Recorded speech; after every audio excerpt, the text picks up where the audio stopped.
you over before. From here, from here. From here. From here, guys. Wait. Socks as well or just shoes? No, just shoes. Just the shoes, yeah. That's where we got. We make wudu. Yeah, when we wash. You can come in. Thank you.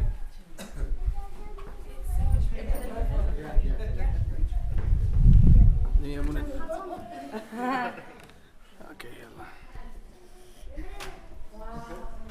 Yeah, so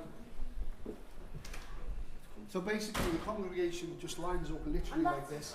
All of us toe to toe. When we're praying, we have to look straight ahead and down. So there's no, you're not sitting there going, oh yeah, you're supposed to concentrate on the prayer. The idea is obviously you're thinking about this is your time to meet with God.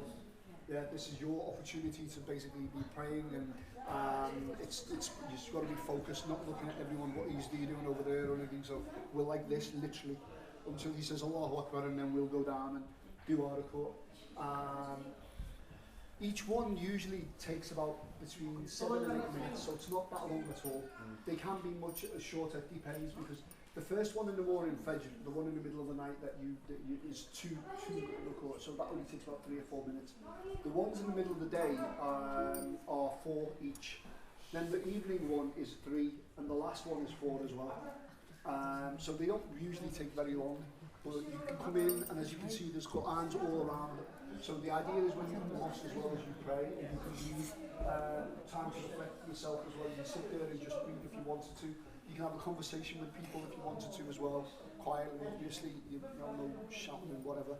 And really, that's it. That's all the mosque is. Friday, that's like where the Imam does his sermon. So he will go up, that is only used on a Friday. So he will go up on a Friday, deliver the sermon, and then we will pray. The Friday prayer is 2. So we'll do that, and then obviously we all leave. The Friday prayer is the longest. It takes about between half an hour to 45 minutes. That's why you see that most people find more cars and more people, because Friday prayers is one of the most obligatory prayers. It's actually it's obligatory to come to the mosque and pray it. If you miss 2 Friday prayers, it's it's. See, I didn't understand the amount of traffic and the amount of people. Where are they all going? I've seen the back here. We had some people that were aware. Are they fit normal? The ladies at pray. The ladies is the room in the back here.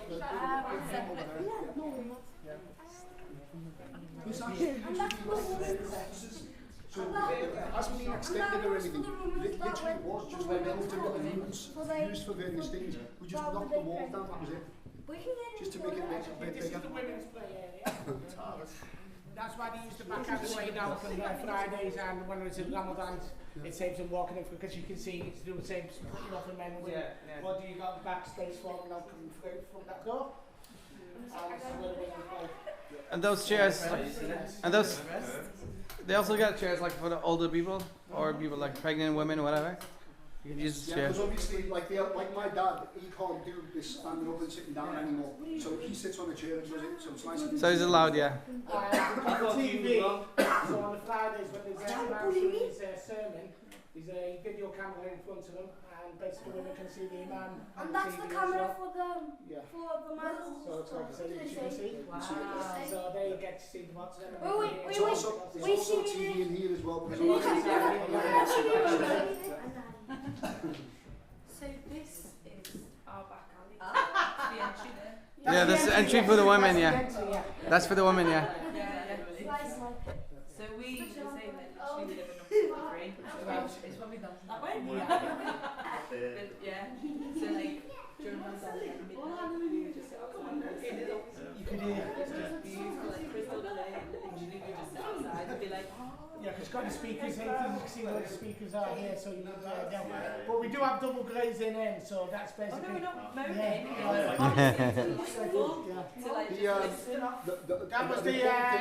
That was the sheikh. We have a sheikh who comes from Birmingham. He does the because he's basically memorised the Quran Right, and he's got to them so you can read it without even reading the Quran from the book. During Ramadan, the Tarawih prayers are the late ones, so that's when at like 11 o'clock you saw lots of people. See, when coming. Ramadan it changes, the prayer times changes. An extra 8 prayers which are called. I thought I was a chatterbox, but you know. You taught me.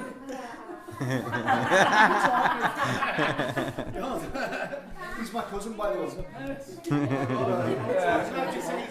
done it for 503, did it? After, you know, the 10:30 prayers, people will stay until about 12:30. And then on the last 10 days of Ramadan as well, on top of the 8, people do another praise which is called it's got up me brain now. Qiyam, Salat al-Qiyam, which is say from 1:15 to about 2 o'clock, where they turn the lights off basically in the mosque, where it's a lot darker and lots of, it's got a bit of light and all that, and they do. Yes, man. It's. So, have you got any questions? Anyway, this is your chance now, because if there's anything in your brain that you're not sure about, either about the mosque or about Islam, it's a good time to ask. I've got a question. Where's this carpet from? This carpet has come from, I can't remember, it's not made in this country, it has to come from abroad. And it's donated as well. It's Turkish, I think, yeah. So the mosque itself, with basically everything that you see is paid for by us, the members. No one, we haven't like government or anybody else. Everything that needs doing here gets paid for by the people who come and pray. Yeah. So does everybody in the mosque for? Sorry guys. Yeah. How long has it been a mosque for? I think 6 years now. 6 years. 6 years, yeah. No, not long, no. Yeah, 6 years. When you first moved on, I think, or just after, yeah. The first mosque in Liverpool was over 100 years ago. Actually, 100 years ago when the first mosque. The first mosque in Britain. Yeah. You remember the old registry office? The first mosque in Britain. The old registry office. Brampton Terrace, yeah. Was that a mosque? You know, It used to be a mosque.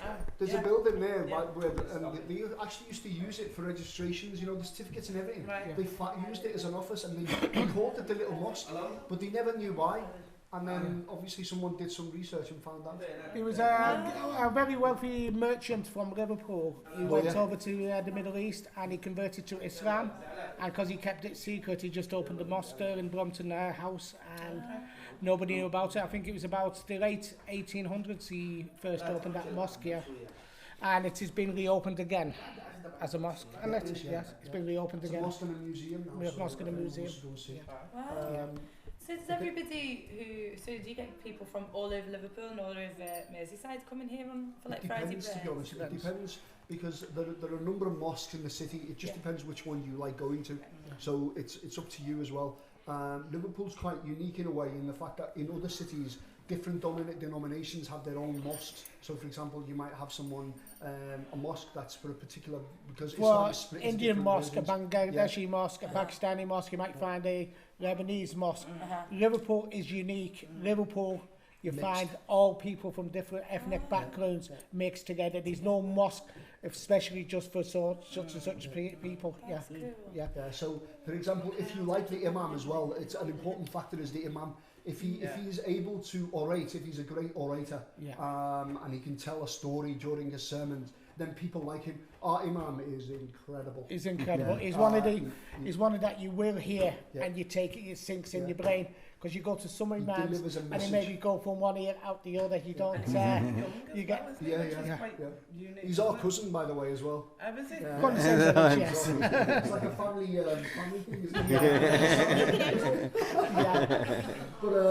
But yeah. So if you're a good orator, people will come from far and wide to listen, and that's what usually happens as well. The Friday sermons are so popular here because he is that good. Yeah. Can I just put something in as well? There is now 6 mosques in Liverpool. There's more.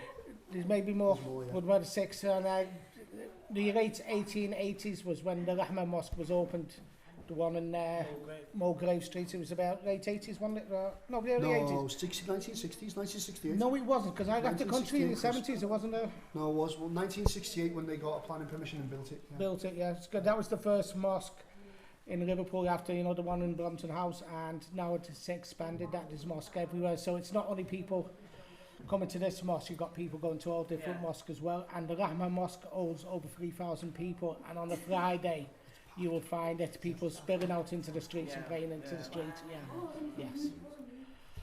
amazing. Yeah. Any So other I think questions? it's really, really good that you've done this today because, like, there's been a certain amount of ignorance, if you like.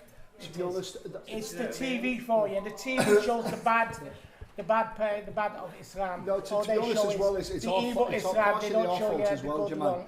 It's It is our fault partially as our well. fault because we, you know, this is my work. Community engagement is part of my role. I do this as part of my job, and we should have clicked on that. You know, we should have invited the neighbours and had the discussion.